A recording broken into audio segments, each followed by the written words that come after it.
अस्सलाम वालेकुम। आज जो हमारा लेक्चर है वो कल के लेक्चर का हिस्सा है। हम एक्सरसाइज के शॉर्ट क्वेश्चन कर रहे थे, तो आज हम सबसे पहले हमने कल एक शॉर्ट क्वेश्चन छोड़ा था, उसको देख लेते हैं।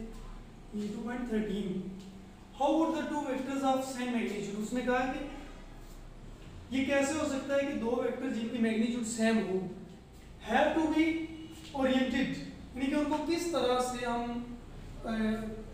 सेट करें, उनको किस तरह से डायरेक्शन दें if they were to be combined to give the resultant equal to a vector of same magnitude। मतलब हुआ ये हमारे पास उसने कहा कि दो वेक्टर हैं, उनको किस तरह से ओरिएंटेशन दें, उनको किस तरह से हम डिज़ाइन करें कि उनका जो आर वेक्टर आए, रिजल्ट जो उन दोनों का वेक्टर हम निकालते हैं रिजल्टेंट वेक्टर, उसकी मैग्नीट्यूड और उन वेक्टर की सिंगल की किसी एक की मैग्नीट्यूड के बिल्कुल सेम हो, मतलब कि वो इक्वल मैग्नीट्यूड का ही, जितना वेक्टर ये है जितना बी है इतना ही आपका इन दोनों को सम करने वाला वेक्टर होना चाहिए रिजल्टेंट।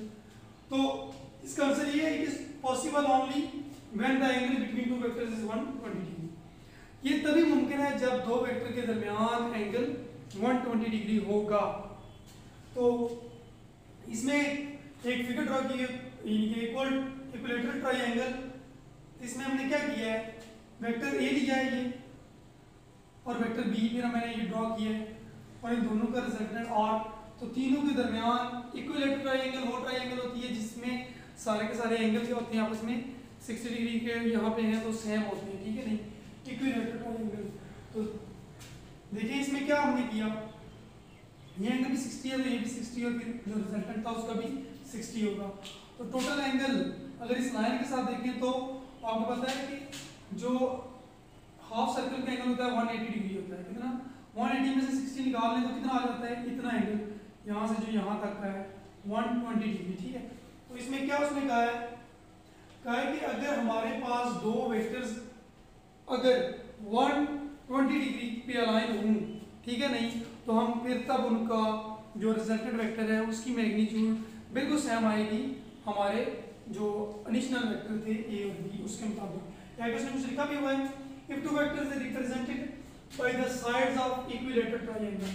equilateral triangle वो ट्रायंगल होती है जिसमें सारे के सारे इंटरनल एंगल सेम होते हैं, या आप कह सकते हैं कि जिसमें सारे के सारे एंगल सेम होते हैं। तो फिर आप कह सकते हैं वेक्टर ए की जितनी मैग्नीट्यूड आई थी इतनी ही वेक्टर बी की मैग्नीट्यूड है, और फिर इन दोनों को जो हमने सम किया वो रिजल्टेंट वेक्टर जो आ गया उसकी मैग्नीट्यूड भी सेम है। तो इन तीनों केसेस के अंदर मैग्नीट्यूड जो है वो तीनों की सेम आई है, ए बी, फिर इन दोनों का हमने सम अप किया तो तब भी रिजल्टेंट वेक्टर की मैग्नीट्यूड बिल्कुल सेम आई है। अब हम चलते हैं नेक्स्ट क्वेश्चन के ऊपर। इसके आगे दो ग्राफिकल क्वेश्चन है वो नहीं करते, उसको बहुत हम देखेंगे। इससे आगे चलते हैं, if all the components of a vector a1 and a2, हमारे पास कोई भी दो वेक्टर थे, एक का नाम a1 है, एक का a2 है, जिस तरह a b थे बिल्कुल इसी तरह में रखे हुए वो रिवर्स्ड। उसने कहा कि अगर इनके सारे के सारे कंपोनेंट्स रिवर्स कर दिए जाएं, how would this alter a1 cross a2। तो इसमें क्या चेंजेस आएंगे, तो इसमें कोई चेंज नहीं आता। दोनों के ज़ाहिर कंपोनेंट हमने रिवर्स किए हैं, किसी एक के करते तो फिर चेंज आ जाना था। दोनों के रिवर्स करने से, इसके रिवर्स करने से भी माइनस आएगा, इसके रिवर्स करने से भी माइनस आएगा, तो फिर कोई असर नहीं पड़ेगा, दोनों प्लस में हो जाएगा।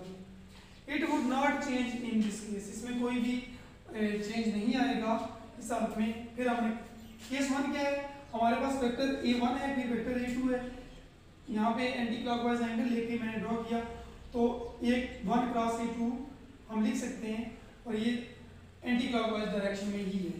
अब now if the components are reversed, अगर हमने कंपोनेंट्स को रिवर्स कर दिया है दोनों के कंपोनेंट्स को, तो ज़ाहिर है देखिए वेक्टर ए इस तरफ था तो माइनस ए फिर बिल्कुल इस तरफ होगा, जिस तरह मैंने आपको ड्रॉ भी किया था।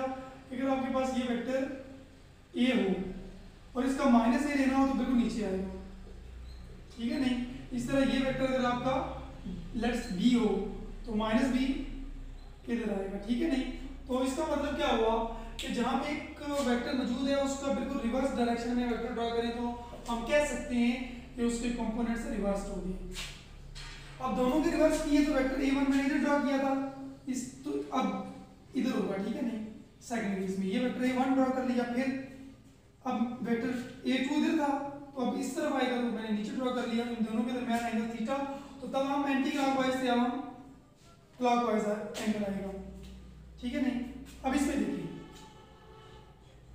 A1 माइनस के साथ मल्टीप्लाई बाई A2 माइनस के साथ, तो तब भी डायरेक्शन सेम रहेगी, कोई फर्क नहीं पड़ेगा। क्यों नहीं पड़ेगा? ये माइनस माइनस आपस में क्या हो जाएंगे, प्लस हो जाएंगे, तो इसका मतलब बिल्कुल यही होगा A1 क्रॉस A2 वेक्टर, ठीक है नहीं। तो इसका मतलब अगर तो दोनों की कंपोनेंट से रिवर्स करेंगे तो कोई फर्क नहीं पड़ेगा, और अगर आप किसी एक वेक्टर की कंपोनेंट रिवर्स कर दें तो फर्क पड़ता है। लेकिन उसने यहाँ पे कहा था अगर all components of this vector and this, तो वेक्टर A1 A2 दो इसके तमाम के तमाम कंपोनेंट रिवर्स कर दीजिए तो फर्क पड़ेगा, तो इसका इसमें कोई फर्क नहीं पड़ेगा बेटा।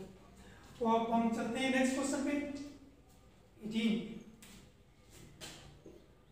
कहता है name 3 conditions of A1 cross A2 is equal to 0। उसने कहा कि 3 कंडीशन आप लिखें जिसमें A1 क्रॉस A2 0 हो सकता है। तो सबसे पहले क्रॉस प्रोडक्ट का आपको बेसिक फार्मूला आना चाहिए कि वो क्या होता है।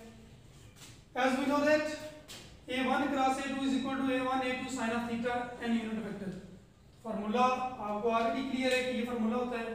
पहला केस ये है कि या तो A1 या फिर A2 इन दोनों में से कोई एक 0 हो तो फिर ये 0 हो सकते हैं। If A1 or A2 is null vector, इन दोनों में से कोई एक अगर नल वेक्टर हो मतलब कि 0 वेक्टर हो तो हम 0 हमारा आंसर आ सकता है।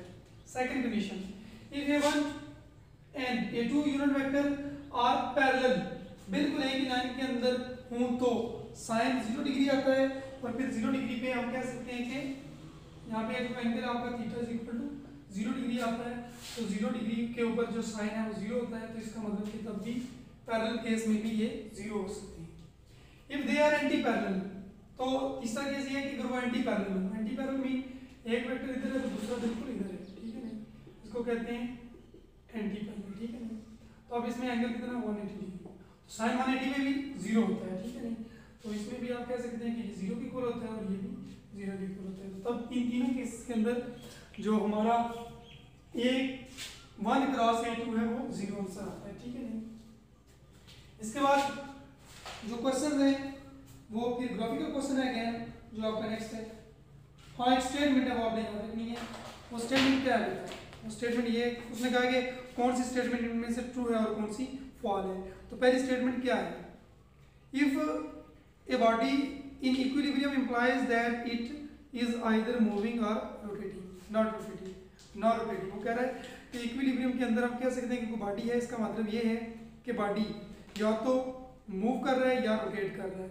नहीं, ऐसा नहीं है। मूव या रोटेट में इक्विलिब्रियम हो सकता है लेकिन यूनिफॉर्म वेलोसिटी अगर हो उसकी, ठीक है नहीं। एंगुलर हो तो तब भी एंगुलर यूनिफॉर्म वेलोसिटी होगी, अगर लीनियर है तब भी लीनियर यूनिफॉर्म वेलोसिटी होगी। तो इसका क्या है? This statement is false because the dynamical equilibrium of body में मूव और रोटेट विद यूनिफॉर्म वेलोसिटी। तो ये स्टेटमेंट गलत है। यहाँ पे जो है इसको आप कहेंगे इसकी रीजन क्या है गलत होने की, क्योंकि यूनिफॉर्म वेलोसिटी हो तो तभी ये मुमकिन है। सेकंड जो पार्ट है इसी का वो भी इफ कोप्लानर फोर्सेस मैंने बताया हुआ है कि अगर फोर्सेस एक ही प्लेन के अंदर हूँ, एक्ट कर रही हूँ किसी एक ही पॉइंट के ऊपर, तो हम उनको कोप्लानर फोर्सेस कहते हैं। If coplanar forces acting on a body from a close polygon, polygon क्या होता है ये उस दिन भी डिस्कस किया था, जिसकी 3 या फिर उससे ज्यादा साइड हूँ तो उनको हम पॉलीगॉन में शुमार करते हैं। 4 भी हो सकती है, 5 भी, 6 भी, तो मतलब ग्रेटर इक्वल और ग्रेटर देन 3 या उससे ज्यादा वाली साइड्स को, ठीक है नहीं। अच्छा, तो इसमें क्या सकता है? उसने कहा acting on a body from a close polygon then the body is said to be in equilibrium. तो ये स्टेटमेंट बिल्कुल ट्रू है। क्यों? इसमें उसने कहा कि क्या अगर कोप्लानर फोर्सेस एक बॉडी के ऊपर अमल कर रही हो तो हम कह सकते हैं इक्विलिब्रियम के अंदर है, तो यस कह सकते हैं। क्यों कह सकते हैं? कि इसमें फर्स्ट कंडीशन होल्ड हो रही है ऑफ इक्विलिब्रियम की, ठीक है, सेटिस्फाइड हो रही है। तो यहाँ पे फिर कौन सी इक्विलिब्रियम आएगी? ट्रांसलेशनल इक्विलिब्रियम आएगी। तो इसके बाद पिक्चर वाला क्वेश्चन है, फिगर वाला वो भी नहीं करेंगे, और इसके बाद हमारा लास्ट क्वेश्चन करते हैं। अच्छा, can a body rotate about its centre of gravity? क्या एक बॉडी अपने सेंटर ऑफ ग्रेविटी के गिर्द रोटेट कर सकता है? तो रोटेट मीन टॉर्क, टॉर्क पैदा होगा तो रोटेशन पैदा होगी, तो देखते हैं नो। इस केस में क्या होगा, in this case the line of action of force passes through centre of gravity. इस केस में क्या हो रहा है कि हमारी इनकी जो फोर्स है वो भी सेंटर ऑफ ग्रेविटी की लाइन ऑफ एक्शन जो उसका है वो सेंटर ऑफ ग्रेविटी से गुजर रहा है या सेंटर ऑफ ग्रेविटी के ऊपर ही एक्ट कर रही है, तो इस केस में कोई भी रोटेशन पैदा नहीं हो सकती। रीजन क्या है कि अगर आप सेंटर ऑफ ग्रेविटी के ऊपर ही फोर्स लगा रहे हैं तो आपका मतलब कि जो डिस्टेंस है वहां से यानी कि जिसको मूवमेंट आर्म कहते हैं वो जीरो है, तो torque is equal to R F होता है। तो इस केस में आपका सिंपल आर जीरो है, तो आर जीरो होने की वजह से यहाँ जीरो पुट करेंगे तो टॉर्क भी जीरो हो जाएगा। ये था हमारा आज का टॉपिक, इसमें हमने शॉर्ट क्वेश्चंस डिस्कस किए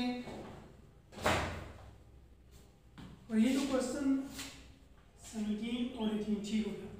अच्छा, तो इसमें आपने याद क्या कर रखना है, कुछ कंडीशंस हैं।